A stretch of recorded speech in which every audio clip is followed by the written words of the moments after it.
Bienvenido a Biblia Fácil. El tema de hoy es súper importante. Ya hablamos aquí en el programa anterior sobre la ira de Dios y cómo se derramará en el tiempo del fin.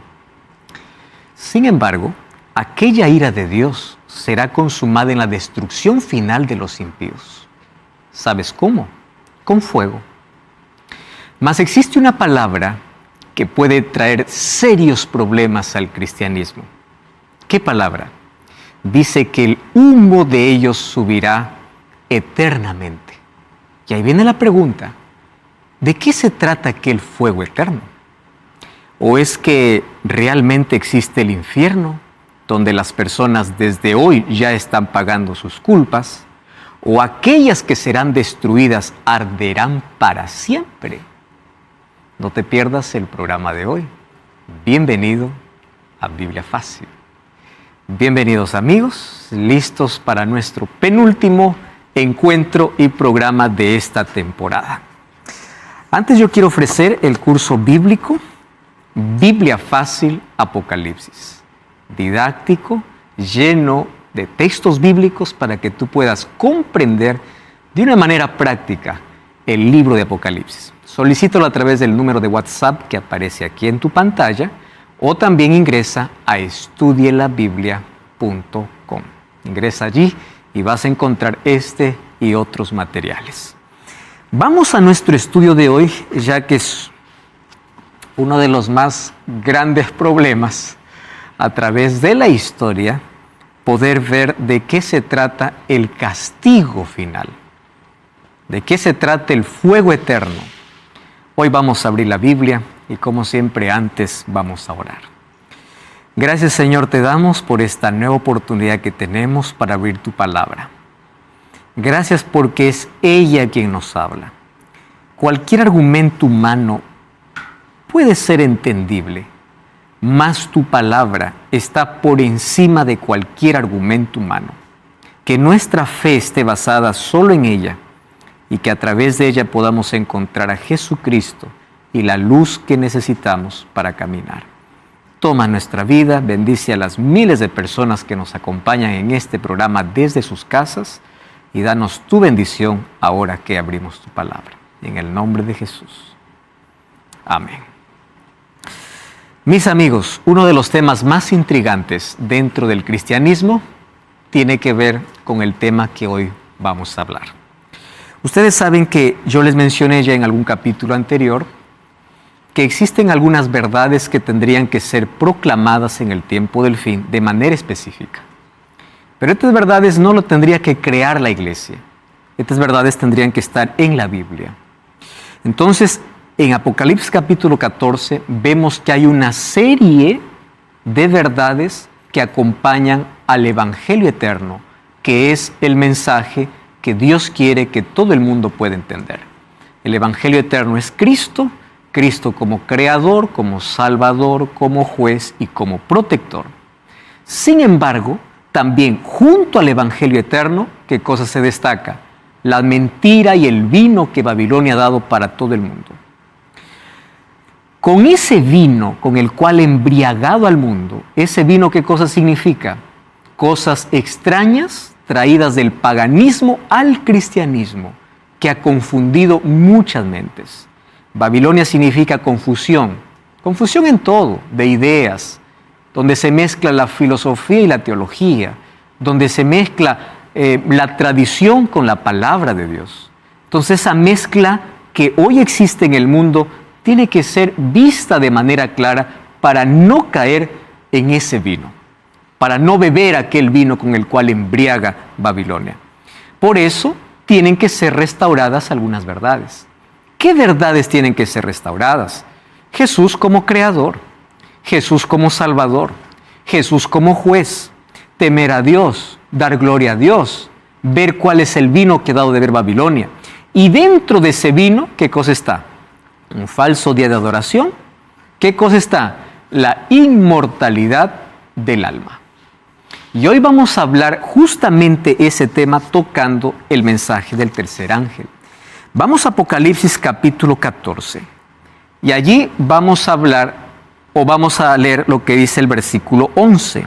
Dice así: el humo de su tormento sube por los siglos de los siglos. No tienen reposo de día ni de noche.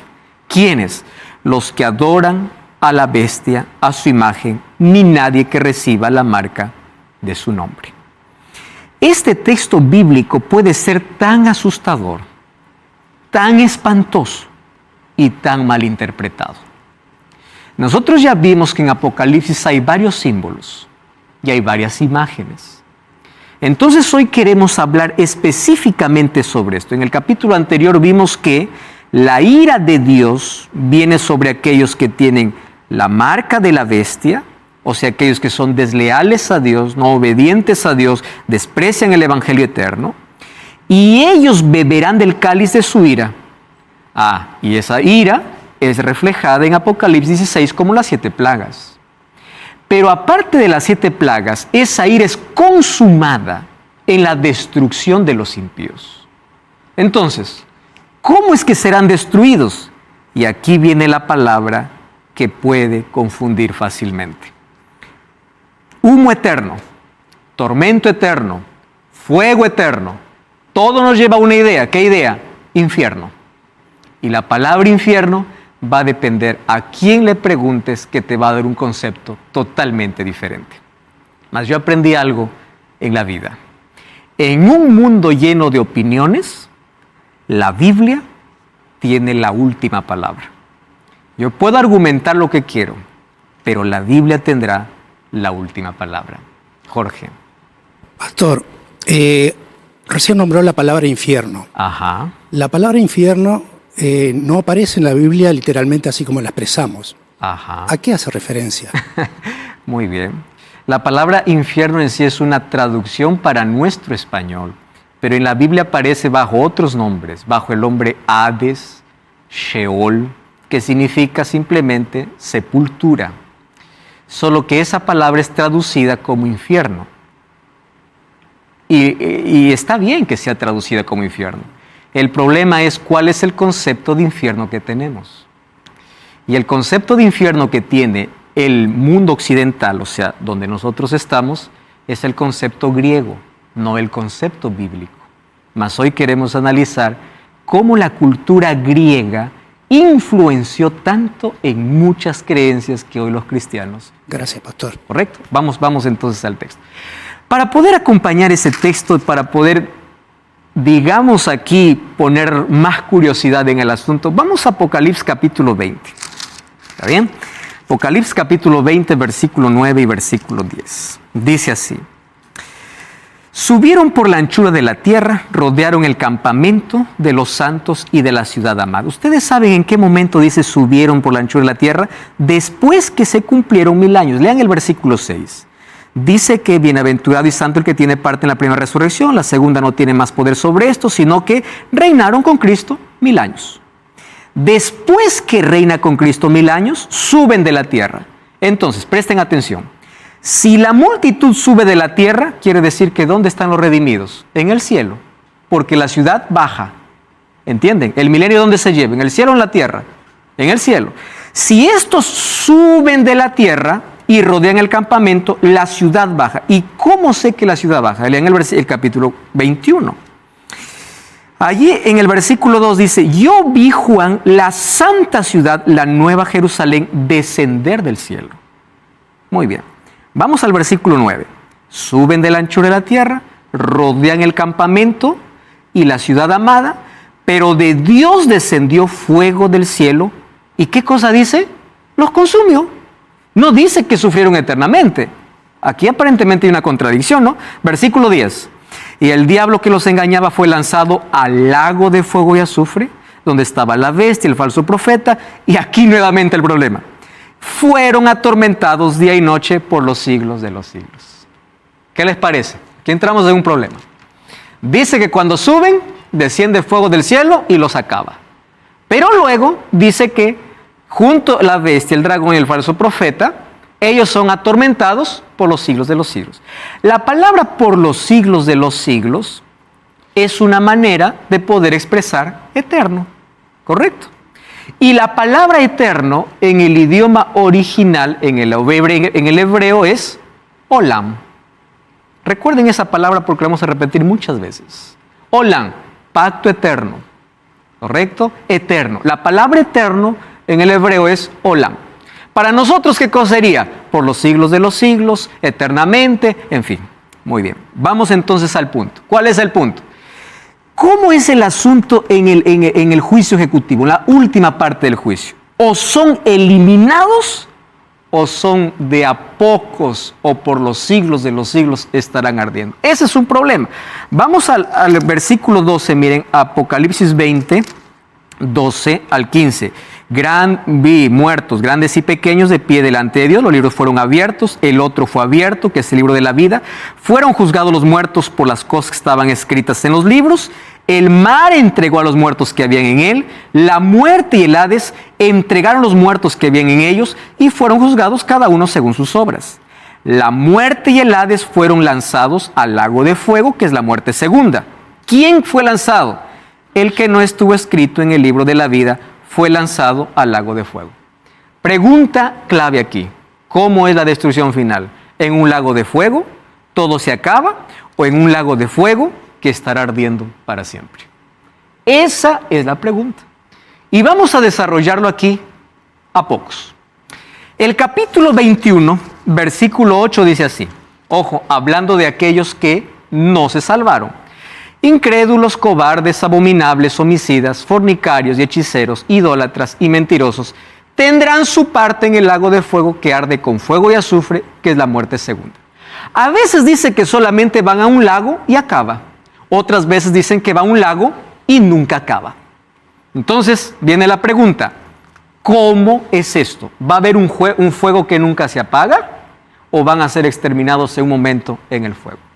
Vamos a comenzar por los conceptos básicos. Primer concepto, ¿qué es infierno? Muy bien, va a depender de a qué fuente podamos ir, ¿correcto? Por ejemplo, ¿cuál es el concepto popular de infierno? No quiero decir que todo el mundo cristiano cree en esto. Quiero decir que parte del mundo cristiano, no todos. La mayoría cree que después de la muerte, las almas de los pecadores descienden al infierno para sufrir el castigo eterno. De allí nace la idea de purgatorio. ¿Dónde nace la idea de purgatorio? Aquel que fue malo va al infierno, aquel que fue bueno va a la gloria, y aquel que fue más o menos va a purgar. De ahí viene la palabra purgatorio.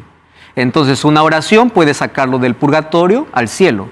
Una misa puede sacarlo del purgatorio al cielo. Totalmente antibíblico, porque la salvación no es por lo que otro hace por mí, es lo que es mi elección, es lo que Jesús hizo por mí y yo acepto la salvación. Es un asunto de elección personal. No es que los padres me salvan, no es que mis antepasados me salvan o la oración de otro me salva. Quiere decir que es una elección personal, yo acepto a Cristo. Muy bien. De allí nace esta idea de que cuando uno muere, algo sale. Usted ya recuerda, en un capítulo anterior hablamos un poco sobre el término alma, como algo desencarnado del cuerpo que sale y va o al cielo para mirar o al infierno para sufrir, que eso es totalmente antibíblico. ¿Y eso de dónde nació? No nació en la cultura griega, eso nació con los egipcios, ya en las primeras culturas paganas. ¿De dónde nace toda esta idea? Solamente voy a hacerle recordar algunas cosas. Las culturas más antiguas, como los egipcios, proclamaban la inmortalidad, que cuando una persona muere no muere, sino que al contrario, cuando muere va a un viaje. Por eso es que los faraones, ¿qué cosa es lo que hacían? Ellos se enterraban con todas sus posesiones para un viaje, una vida más allá. Eso enseñaron los egipcios. Los griegos pues reciben este pensamiento y le dieron el toque filosófico. Ya hablamos aquí sobre la leyenda de Er, que está en el libro de la República, que es una leyenda, donde habla de un soldado que vio el infierno y el cielo. Eso es una leyenda. Esa leyenda fue involucrándose dentro de ¿qué? Del cristianismo, ¿correcto? Y allí una parábola que está en Lucas 16 hace que la mayoría pueda creer que existe un infierno, que eso lo vamos a tocar de aquí a un momento, querido Omar. Sí, iba a preguntarle justamente sobre la parábola agrícola. Gracias, Omar. Muy bien, antes de explicar la parábola, nosotros tenemos otro serio problema. ¿Cuál es el serio problema? Hay muchos que tienen experiencias. ¿Ustedes ya escucharon? Yo morí. Vayan a internet y vean. Yo morí y yo fui al cielo. Yo morí y yo estuve en el infierno. Yo vi las... ¿Saben qué es lo interesante? Que cada uno le cuenta diferente. Yo estuve averiguando por lo menos 4 testimonios, ¿no? Para poder ver, empapar un poquito de la historia. Cada uno lo cuenta distinto. Eso quiere decir que cada uno cuenta el infierno de una manera, otro lo cuenta de otra manera. O sea, finalmente, si nadie se pone de acuerdo, quién fue o quién no fue. Solo que para eso hay una explicación. ¿Cuál es la explicación? Y gracias a Dios que la ciencia nos ayuda, muchas veces nos ayuda para poder interpretar ciertos asuntos. El doctor Jacques Provenza, él es doctor en ciencia y religión, y él dice así: las personas que pasan por esas experiencias relatan haber visto y sentido algo indescriptible, la sensación de estar fuera del cuerpo, la más profunda experiencia espiritual. Ellos dicen, pasé por túneles, paz, amor, luces, etc. Y él explica así: la explicación de estas experiencias, ¿dónde está? En el cerebro. Cuando la química del sistema nervioso central se altera, produce ilusiones y alucinaciones. Y esto es un estudio que se realizó. Una persona que está en la experiencia de casi muerte, no murió, hay una alteración química cerebral. Y esa alteración química cerebral va a darle imágenes de acuerdo a su creencia. Por ejemplo, si una persona cree en el infierno, según el concepto que él tiene, esa alteración le va a llevar justamente esa imagen. Ustedes saben que el cerebro es capaz de poder fabricar ciertas imágenes, ¿no? Es capaz de hacerlo. Ahora, esta es la explicación para aquellas experiencias. Según la Biblia, el ser humano no tiene un alma, sino que es un alma. Según Génesis 2:7 dice que Dios juntó el polvo de la tierra, le dio el soplo de vida y fue el ser, Adán, un alma viviente. ¿Cuál es la palabra? Nefesh. ¿Qué cosa es soplo de vida? Ruach. Aquí coloqué incluso las palabras en el original. ¿Qué significa Nefesh? Nefesh significa vida, persona, ser vivo. Entonces, no tenemos un alma, somos un alma. Somos un alma. Pero alma, ¿qué significa? Vida. Cuando dice, salió el alma, salió la vida. Ustedes no se preocupen por los que matan el cuerpo, sino por aquel que puede, dice, enviarlos al infierno, aquel que destruye el alma, o sea, aquel que puede quitar la vida eterna. ¿Qué cosa encontramos? Que Dios os santifique cuerpo, alma y espíritu. Que Dios santifique cuerpo, mente, pero forma parte ¿de qué? Del ser humano. Porque el ser humano en su conjunto es un alma. Entonces, todos los textos bíblicos donde encontramos alma representa al ser humano. No es algo que está fuera o sale del ser humano. Bueno, ¿qué cosa entonces es la muerte? Según Eclesiastés 12:7, el polvo vuelve a la tierra, como era, y el espíritu vuelve a Dios, que lo dio. Punto final. ¿Qué existe fuera de eso? Nada. El polvo vuelve a la tierra, el cuerpo se descompone. Ustedes abran un cajón, 20 años, es polvo. Esqueleto a veces todavía queda, ¿no? Pero finalmente es polvo. El cuerpo se descompone, es polvo. ¿Qué cosa vuelve a Dios? El espíritu. ¿Y qué es el espíritu? Esa es otra palabra interesante. ¿Qué es el espíritu que vuelve a Dios? Presten atención aquí. Dios no colocó un aliento pensante. La palabra ruaj, ¿qué cosa significa? Soplo. Dios hizo el muñeco allí de tierra. ¿Y qué cosa dio? Su espíritu. ¿Qué cosa? Soplo, ¿correcto? Ahora, ese soplo, ruaj, ¿qué cosa es? Aire, es vida que Dios le transmitió. La palabra griega para espíritu, ¿qué cosa es? Neuma. ¿Qué cosa es neuma? Soplo, aliento o aire. O sea, un día este aliento vuelve a Dios. No existe nada más. El aliento que vuelve a Dios, el soplo de vida que Él me dio para poder vivir, vuelve a Dios y el cuerpo vuelve a la tierra. Entonces, el soplo no es un ser pensante. El soplo no es algo que sufre, no es algo que está disfrutando o algo que se está quemando. El soplo solo apareció cuando el polvo de la tierra y el soplo de vida se unieron. Es decir, el ser humano es un ser vivo, es un ser pensante, cuando se une polvo de la tierra más el soplo de vida. ¿Por qué es interesante analizar incluso la palabra neuma? De la palabra neuma viene la palabra neumático. ¿Qué cosa es? Aire. ¿Qué cosa vuelve a Dios? La vida. ¿Qué cosa sale del cuerpo? Nada. Vuelve a Dios la vida, el cuerpo vuelve a la tierra. ¿Hasta cuándo? Hasta que sucede la resurrección, como dice 1 Tesalonicenses capítulo 4. Eclesiastés 9:5 dice: los vivos saben que han de morir, los muertos nada saben. No tienen más paga, su memoria es puesta en olvido, su amor y su odio todo fenecieron, nunca más tienen parte debajo del sol. Ah, muy bien, pastor, pero no tienen parte debajo del sol, pero están en el cielo. Ah, vamos a ver qué dice Salmo 115. No alabarán los muertos a Jehová, ni cuando descienden al silencio. O sea, si están en el cielo tienen que estar alabando. El que está muerto está en su sepultura. Juan 20:17. Este es un texto interesantísimo. ¿Saben por qué? Porque ¿quién realmente puede explicarnos la muerte? Es Jesús. ¿Y por qué? Porque Él murió. ¿Entienden? Quien puede explicarnos es Cristo. Él murió y Él resucitó. Y su resurrección es la garantía de la resurrección de todos aquellos que creen en Él. Cuando Jesús resucita, aparece allí primero para una mujer, María. Ella está llorando y Jesús le dice, María. Ella lo reconoce y dice, Raboni o Rabí, maestro. ¿Qué cosa hace María? ¿Cuál es su primera reacción? Quiere abrazar a Jesús. Se va Jesús y le dice, Raboni, Rabí. Y Jesús le dice así, no me toques. ¿Por qué? Aún no he subido. ¿Dónde estuvo Jesús cuando murió? En la sepultura. ¿Qué cosa subió al cielo? Nada.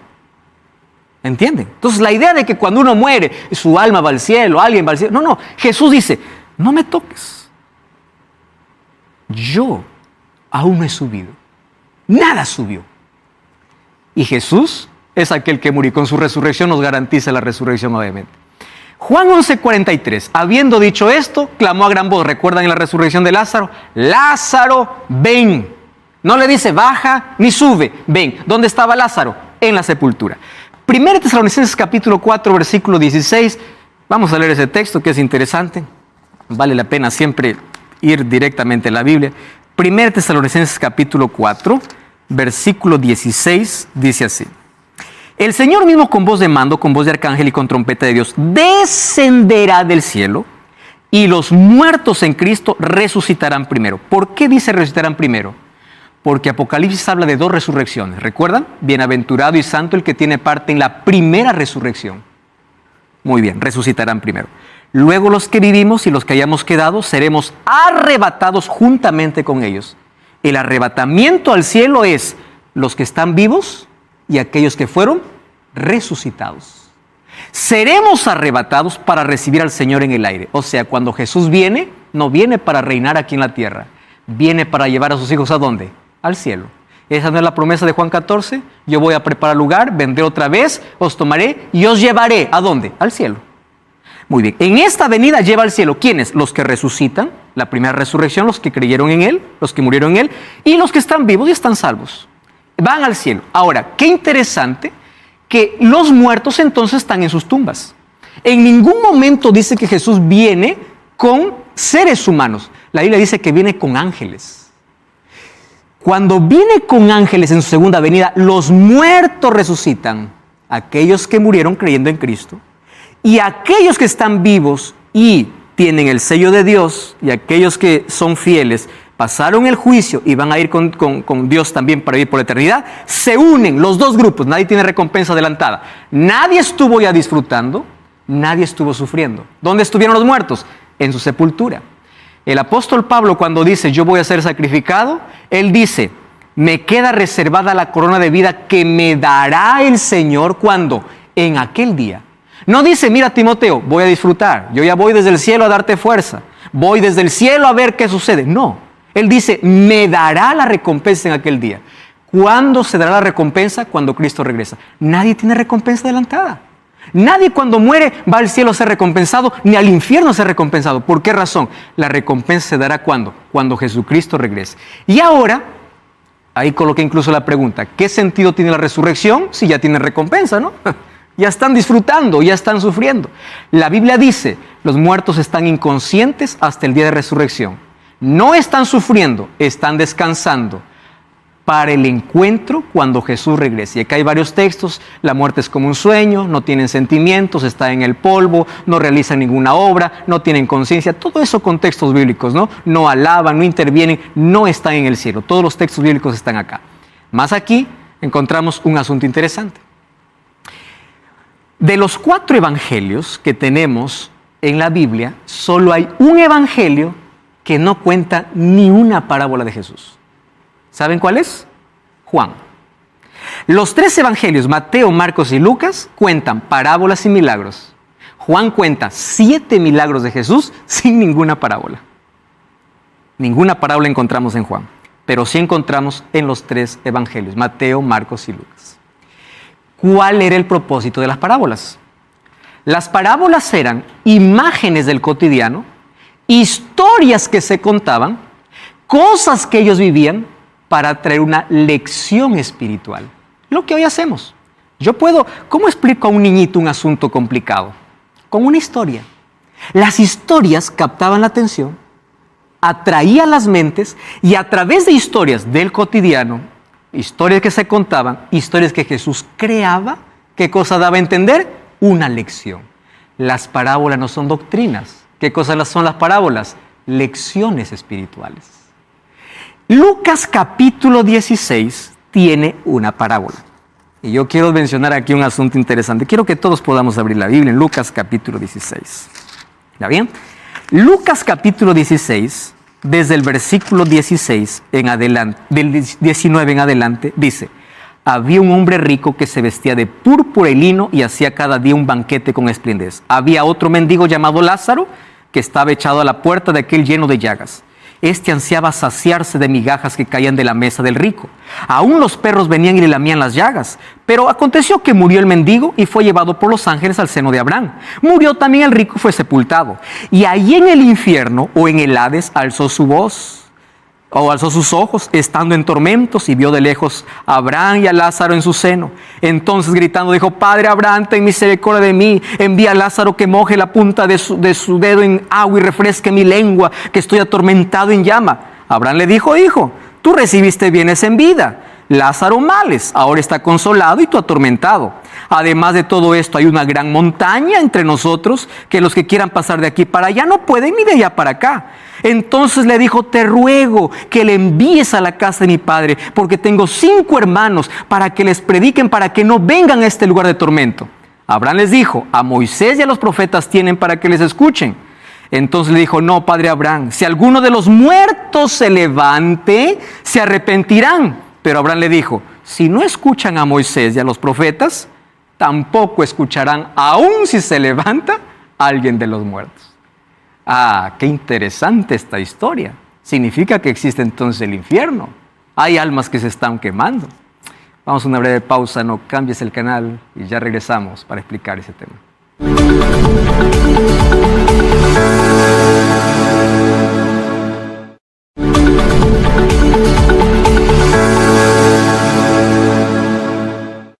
Aquí de regreso en Biblia Fácil. Ya sabes que puedes solicitar un curso bíblico, Biblia Fácil Apocalipsis, entrando a este número de WhatsApp o también ingresando a estudialabiblia.com. Y vamos juntos estudiando la Biblia de manera más profunda. Hoy estamos hablando acerca de la existencia del infierno, porque esa palabra incluso puede confundir más cuando se repite en Apocalipsis como un tormento eterno. Antes de ir a la pausa, vimos Lucas capítulo 16. Ahora, ¿qué otro evangelio cuenta esta parábola? Ninguno, solo Lucas, el único que cuenta esta parábola. Y alguien me escribió lo siguiente, y yo la verdad quiero y admiro mucho a las personas que cuando preguntan de manera sincera. Y aquí va mi respuesta. Pastor, cuando Jesús cuenta esto, no dice es una parábola. Ese es lo primero que me han dicho. Escúchame acá. Lucas 14, versículo 16, tampoco dice que es una parábola. Lee conmigo. Dice así: Jesús les dijo: un hombre hizo una gran cena y convidó a muchos. No dice que es una parábola. ¿Por qué Lucas 16 es una parábola? Porque Lucas tiene una sección donde cuenta solo parábolas. Y te voy a mostrar desde el 14 en adelante. Entonces, la historia del rico y Lázaro está en un contexto de parábolas. El versículo 17 del capítulo 14 no dice Jesús contó una parábola. Dice, un hombre convidó a muchos y ahí viene la cena, los que fueron invitados no llegaron, etcétera, etcétera. Eso es una parábola. No es un hecho real. Vamos al capítulo 15. Ahora el capítulo 15, versículo 3, dice así. Entonces le refirió esta parábola. Ah, qué lindo, ¿verdad? ¿Qué parábola cuenta? De las ovejas. Cuenta la parábola de la mujer que pierde 10 dracmas. Y mira el versículo 11. No dice que es parábola. Dice, también dijo. No dice, les voy a contar otra parábola. Dice, también dijo, un hombre tenía 2 hijos. Y habla la historia del hijo pródigo. Pregunto, ¿esto no era una parábola? Era. Vamos al capítulo 16. No dice es una parábola. El capítulo 16 dice, dijo también, había un hombre rico que tenía su mayordomo y fue acusado. ¿Dice que es una parábola? No. Explica, cuenta. No está diciendo es una parábola, pero está en un contexto de parábolas. ¿Entiendes? Y en el capítulo 16 está hablando de la parábola de un mayordomo infiel. Y el versículo 19 tampoco dice que es una parábola. O sea, hay una secuencia de parábolas. ¿Correcto? Muy bien. Vamos al otro punto entonces. ¿Qué cosa es lo que Jesús está enseñando? Si nosotros queremos tomar literal esta parábola como doctrina, tendremos un problema. Simple. Jesús tendría que ser mentiroso. ¿Por qué razón? Porque si Jesús está colocando una doctrina en Lucas 16, 19, Él estaría anulando la ley y los profetas. Cuando dice la ley, está haciendo referencia al Antiguo Testamento, Torá, y los profetas, todos los profetas lo que anunciaron sobre cómo sería el castigo. Segundo problema que nosotros tendríamos si es que esto fuera doctrina. También tendríamos que representar al mayordomo como a Cristo. Y Él no es Cristo, ese mayordomo infiel es apenas una parábola que trae una lección espiritual. Vamos al segundo aspecto. ¿Dónde está el seno de Abraham? ¿Dónde se fue, dice el mendigo? ¿A dónde fue a parar? Al seno de Abraham. ¿En qué texto de la Biblia se menciona que los que mueren van al seno de Abraham? ¿Hay algún texto? Es más, cuando ustedes van a Hebreos capítulo 11, habla de una lista de héroes de fe. Dice, ninguno todavía de ellos recibió la promesa. Qué interesante. Vamos a Hebreos capítulo 11.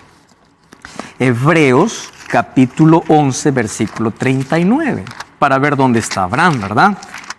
Dice así. Ninguno de ellos, aunque alcanzaron buen testimonio mediante la fe, recibieron lo prometido. ¿Cuál era la promesa para ellos? ¿No era también la salvación y la eternidad? Ninguno. Ahora, cuando habla de ninguno, ¿quiénes están allí? Vean el capítulo. Está Abraham, está Moisés, ahí no está Isaac. ¿Quién está más? Jefté, Raaf, todos ellos. Abraham, ¿dónde está? Dentro de ese grupo. Ninguno de ellos recibió. Ahora, presten atención aquí. Entonces, si el seno de Abraham no existe como un lugar donde van los muertos, quiere decir que esta es apenas una historia. ¿Correcto? Ahora les voy a explicar por qué razón.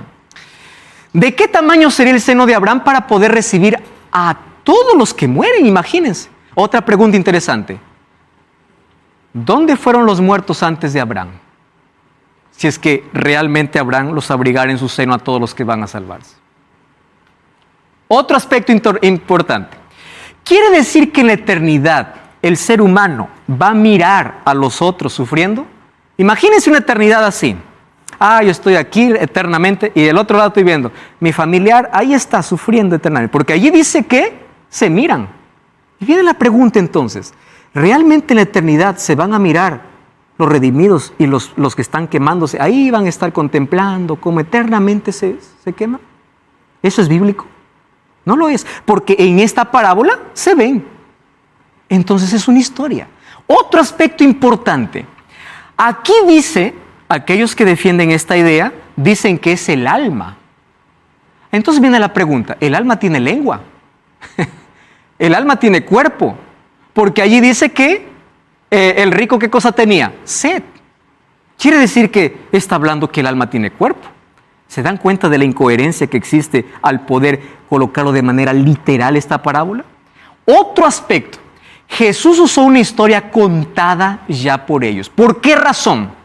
Primera cosa, al morir el destino está definido. ¿Cuál es la primera lección? Nadie puede pasar de allá para acá ni de aquí para allá. Cuando uno muere, el asunto está definido. Primera lección. Segunda lección. Los judíos llamaban de padre ¿a quién? A Abraham. Sino que ellos, el pueblo judío, representaba a aquel hombre rico, que tenían los privilegios, tenían las promesas, tenían todos, y llamaban a Abraham de padre. Pero aún teniendo todos esos privilegios, un día se perdieron. ¿Saben por qué se perdieron? Porque rechazaron a Jesús. ¿Para quién era esta parábola? Para los judíos que despreciaban a Cristo, teniendo como padre ¿a quién? A Abraham. ¿Y a quién representa el mendigo? Pues a los gentiles. Aquellos que ustedes condenan y dicen miserables pecadores, ellos estarán allá. ¿Saben por qué? Porque ellos reconocieron su miserableza y están allá. ¿Saben cuál es el mayor problema en la parábola? En la parábola dice que Abraham le dice, tú estás en el infierno porque en la vida te fue bien. Él está aquí porque en la vida le fue mal. Quiere decir que la salvación es porque me va bien o me va mal. ¿Se dan cuenta que hay mucha inconsistencia en las parábolas? En esa parábola para que pueda ser una doctrina. Entonces, al no ser una doctrina, hay lecciones. ¿Cuál es la lección principal? Ellos tienen las escrituras y no quieren oír las escrituras. Y aun cuando se levante alguien de los muertos, no escucharán las escrituras. ¿De qué está hablando? De la arrogancia judía. ¿Y de qué está hablando? Que ellos no prestan atención a las escrituras. Todo esto dentro de una parábola para traer lecciones, no para tomarlo como doctrina. ¿Correcto? Ahora, voy a hacer aquí algunas preguntas interesantes. Si el infierno fuese un lugar donde los malos permanecen quemándose eternamente atormentados, voy a hacer solamente 4 preguntas. Primera pregunta, que hay que contestarlo. ¿Es justo que uno que peca 70 años pague sus pecados en trillones de años? Esa justicia no existe ni aquí en la tierra, ¿no? Ustedes saben que para cada delito incluso hay una pena. Ahora, ¿sería justo que Dios a alguien que vivió 100 años pecando le haga pagar su condena trillones de años? Ese no es el Dios que demuestra la Biblia. Segunda pregunta, ¿cómo pasaría la eternidad pensando que un familiar sigue ardiendo eternamente? ¿Qué tipo de eternidad es esa? Tercera pregunta, esta es la más interesante. Para arder eternamente hay que vivir eternamente. ¿No les parece que esto es lógico? Para que alguien arde eternamente, primero tiene que vivir eternamente. Y la Biblia dice que vida eterna solamente tienen ¿quiénes? Los redimidos. Los pecadores no. ¿Cómo van a arder eternamente si no tienen vida eterna? Ilógico, ¿verdad? ¿Cómo quedaría el texto donde dice que el mal sería destruido? El mal entonces no es destruido, continúa eternamente. ¿Por qué? Porque siguen pecadores ardiendo. Entonces, ese no es el Dios que la Biblia enseña. Pero ¿qué hacemos con esos pasajes que dicen que el humo sube eternamente, que el fuego es eterno? Vamos a entenderlos ahora. La confusión viene de la lectura que se hace de las traducciones. ¿Cuál palabra? Sheol, que es traducida como infierno, pero que en la realidad significa sepultura, y Olam, que significa para siempre. La palabra griega para eterno es aionion, que significa por los siglos de los siglos o para siempre. ¿Cuál es el problema en nuestra concepción de la palabra eterno? Vamos aquí. Las personas entienden que los malos serán lanzados al infierno y arderán en un esquema de eterno. ¿Qué cosa es eterno? Olam y aionios. ¿Recuerdan que les dije que puedan recordar esta palabra? Olam. ¿Qué significa Olam en la Biblia? Vamos al libro de Primera de Crónicas, capítulo 28. ¿Está bien? Primera de Crónicas, capítulo 28, versículo 4. Primera de Crónicas, capítulo 28. ¿Saben quién está hablando aquí? David. ¿Está bien? David. 28:4. ¿Qué cosa dice allí? Dice allí, sin embargo, Jehová, el Dios de Israel, me eligió de entre toda la casa de mi padre para que fuera rey de Israel. ¿Qué cosa dice sus Biblias? Hay varias traducciones. Algunas traducciones dicen eternamente, otros perpetuamente, otros para siempre. ¿Quién está hablando aquí? David. ¿Ustedes saben qué palabra se usa aquí en 1 Crónicas 28:4? ¿Saben qué palabra? Olam. ¿Qué significa Olam? Eterno. ¿Qué cosa dijo David? Dios me ha hecho a mí, ¿qué cosa? Un rey eterno. Eterno. Vamos al capítulo 29, versículo 27. 29-27. Un capítulo después. Dice así: el tiempo que reinó sobre Israel fue 40 años, 7 en Hebrón y 33 en Jerusalén. ¿De quién está hablando? De David. ¿Cómo es que sería rey eterno? Y algunos por ahí explican y dicen así: es que Jesús viene de la descendencia de David. Correcto, esa es la profecía. Sin embargo, aquí David está hablando que él sería, no está hablando que Jesús sería. Él dice: yo seré un rey eterno. ¿Qué significa la palabra Olam? La palabra eterno en la Biblia va a depender a dónde esté enlazada, el objeto al cual esté unido. Si la palabra eterno está unido al ser humano, es eterno mientras dure, eterno mientras viva, ininterrumpidamente, eterno mientras dure. Si la palabra eterno está unida a Dios, es eterno sin fin. ¿Por qué eterno sin fin? Porque Dios es eterno.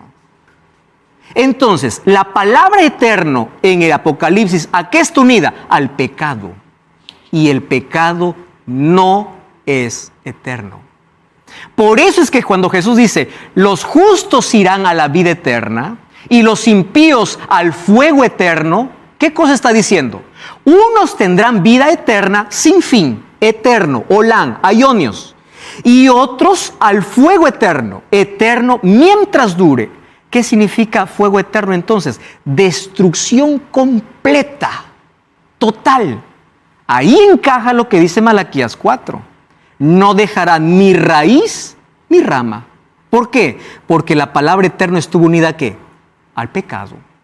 Sí, Omar. Sí, dos preguntas. Una, por lo que entendí, entonces usted interpreta como alma y espíritu son la misma cosa, siendo que algunos interpretan que somos espíritu, tenemos un alma y vivimos dentro de un cuerpo, siendo que el espíritu es donde me relaciono con Dios o puedo conectarme con el mundo. El área espiritual. Y el alma es emociones, voluntad e intelecto.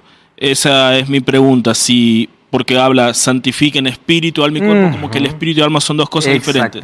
Y en relación al infierno, me llama la atención cuando Jesús en Marcos capítulo 9 dice: bueno, si tu ojo te hace pecar, sácatelo, más vale entrar en el reino con un solo ojo que ser arrojado con los dos al infierno, donde su gusano no muere y el fuego no se apaga. Sí. Y después en otra parte dice: donde hay lloro y crujir de dientes. O sea, como que hay un sufrimiento. ¿Sabes, Omar, de dónde está tomando esa palabra donde el gusano no muere y el fuego no se apaga? De Isaías capítulo 65. Y sabes, vamos a la Biblia, ¿está bien? Isaías. Vamos a Isaías. Lloro y crujir. Y el crujir de dientes también. Vamos a Isaías, capítulo 65. Vamos a ver 65, 66. Isaías, capítulo 65.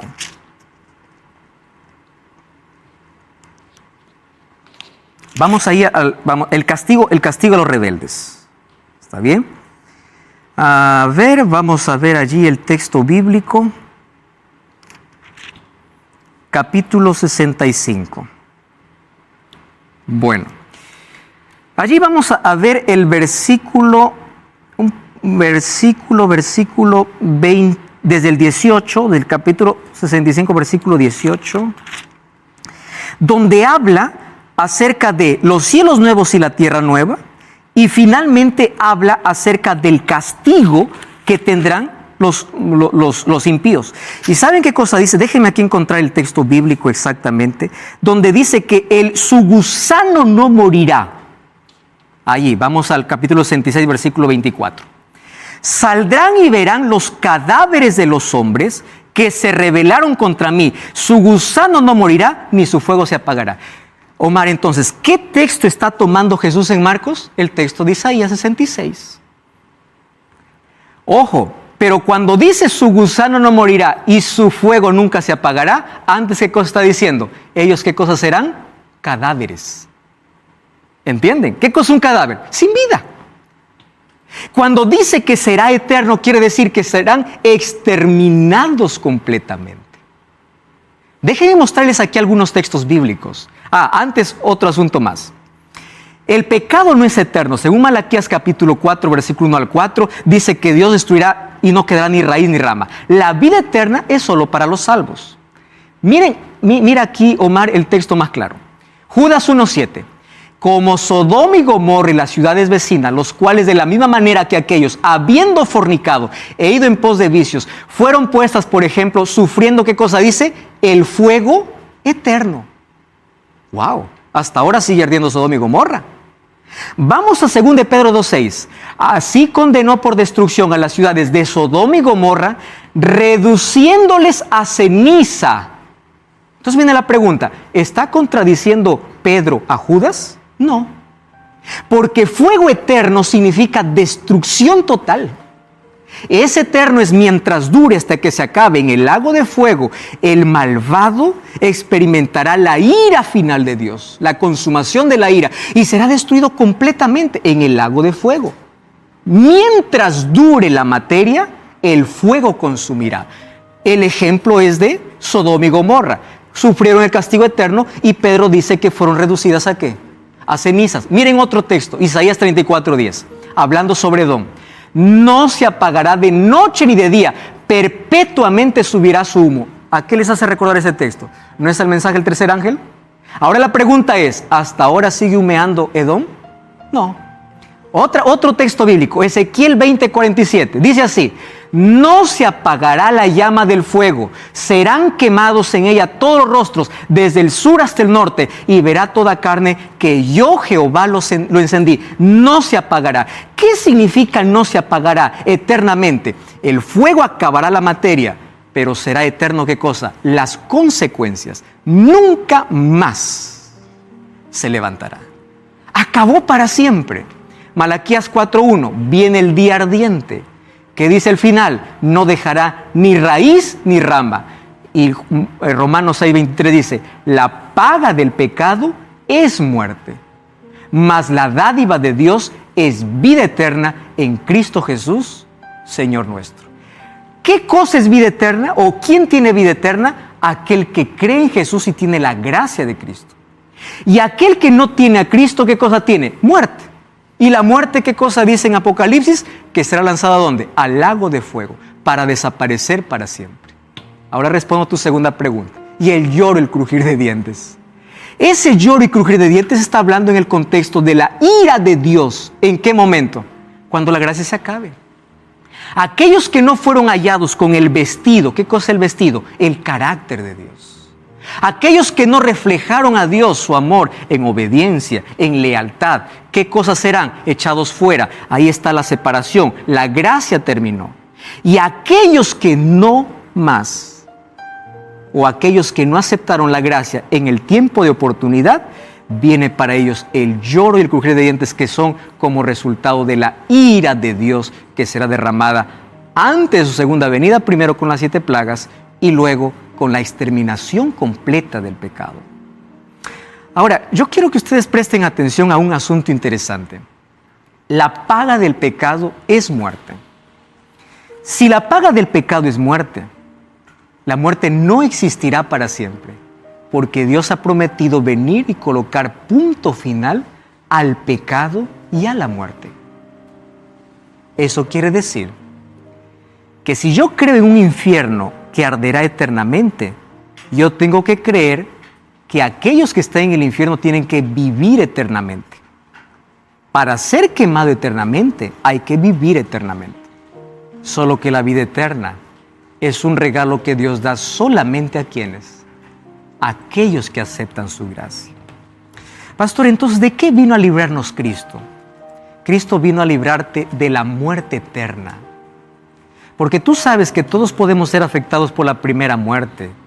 Y esa muerte que en algún momento puede llegar, Pero la muerte eterna, la segunda muerte, la destrucción completa donde nunca más habrá esperanza.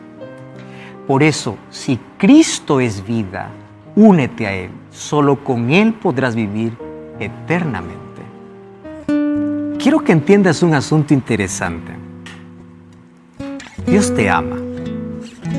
Probablemente tú no entiendas el amor de Dios. Y su amor y su misericordia se muestran en las oportunidades que todos los días te da para vivir, para entender, para comprender que tú naciste para algo mejor. Tú naciste para vivir eternamente. ¿Sabes por qué el ser humano se aferra a la vida? Porque Dios colocó en nuestro corazón el deseo de eternidad. ¿Sabes qué cosa es lo triste? Que el ser humano, amando la vida, desprecia la vida. ¿Cómo es que amo la vida y desprecio la vida? Es que la vida es Cristo. La vida sin Él no tiene propósito, no tiene sentido, es vacía, no es plena. Y allí aparece Jesús y dice: yo soy la vida. Y aquel que se une a Él tiene vida eterna. ¿Y sabes qué cosa necesitas para ir a Jesús? No necesitas hacer nada. Necesitas ir. Anda a Jesús como estás, con tus vicios, con tu pasado, con tus problemas. Anda a Jesús con tus cadenas. Anda como estás. No hay condición para ir. Pero quiero que entiendas otra cosa. Puedes ir a Jesús como estás, pero Él nunca te deja como llegas. Cuando Él te deja, Él saca tus trapos, tus harapos, tu inmundicia, te limpia, te acepta. Y cuando entras a sus brazos, cuando entras a su redil, Él te enseña a caminar. Él coloca las preferencias del reino en tu vida. Él coloca su palabra en tu vida. Él coloca su ley en tu vida. No te equivoques. Dios te acepta como llegas, pero no te deja como estás. Él transforma. ¿Y sabes cuál es el llamado de Dios? Acepta la vida. Ama la vida. Y sin Cristo no existe esa vida. ¿Qué haces tú lejos de Dios? ¿Hasta cuándo vas a estar en tu rebeldía? ¿Hasta cuándo vas a insistir? Recuerda que la destrucción final llegará. Y todos aquellos que despreciaron la vida finalmente serán destruidos eternamente, sin esperanza, en un lago de fuego que será la tierra purificada donde acabará para siempre el pecado. Y tú no necesitas estar allí. Por eso acepta a Cristo en tu corazón. ¿Lo aceptas hoy? Vamos a orar. Gracias, Señor, por tu palabra. Hoy aceptamos a Jesucristo como Salvador y queremos vivir eternamente y eternamente a tu lado. En el nombre de Jesús. Amén. Amén.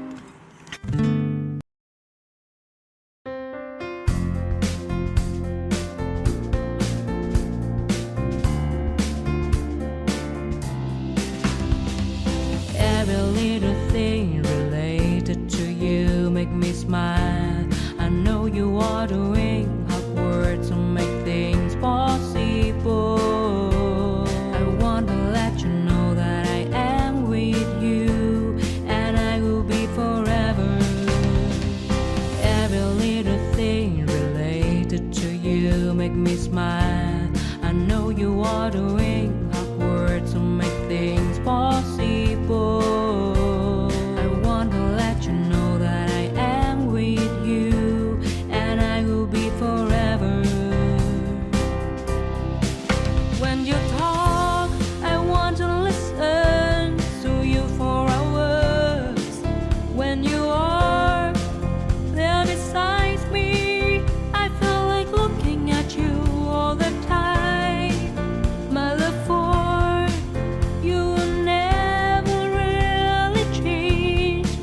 Just want to tell you that you mean a lot to me.